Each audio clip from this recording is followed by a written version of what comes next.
India is at an inflection point, and if you're not paying attention, you might just miss one of the biggest wealth creation opportunities of this decade. At the MFD Knowledge Summit 2026, Mr. Sunil Singhania, founder of Abakkus Asset Management, laid out a compelling case for why Indian equity markets are not just recovering, they are setting up for a historic run. Let me break it down. First, yes, the last 15 to 18 months were painful. Here's why. Indian markets got expensive.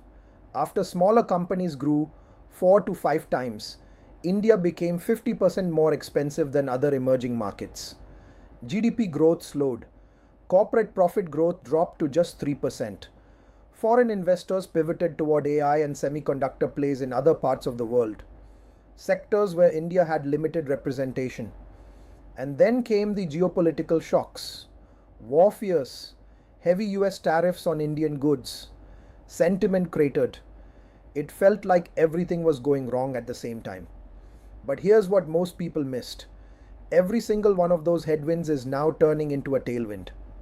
Second, the policy response was decisive and aggressive. The Indian government moved fast. A massive income tax cut was announced. GST rates were rationalized. The RBI pumped enormous liquidity into the system and cut rates by 125 basis points, directly encouraging credit growth and consumption. And on trade, India didn't sit back. In just 9 months, India signed 22 free trade agreements, including landmark deals with the UK and the EU. That is an extraordinary pace of diplomacy driven by necessity, and it is already paying off. On tariffs, the tide has turned.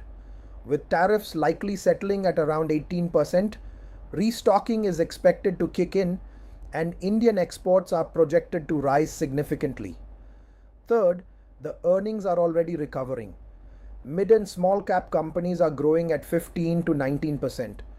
Foreign investors are returning as Indian valuations have normalized back to their 10-year average.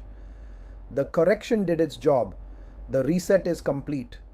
Fourth, and this is the big one, India's next growth chapter is just beginning. Think about this.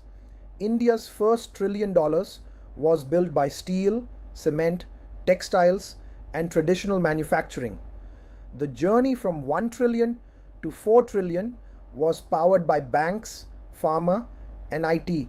The leap from 4 trillion to 8 trillion, that will be driven by semiconductors, artificial intelligence, defense, and niche pharma.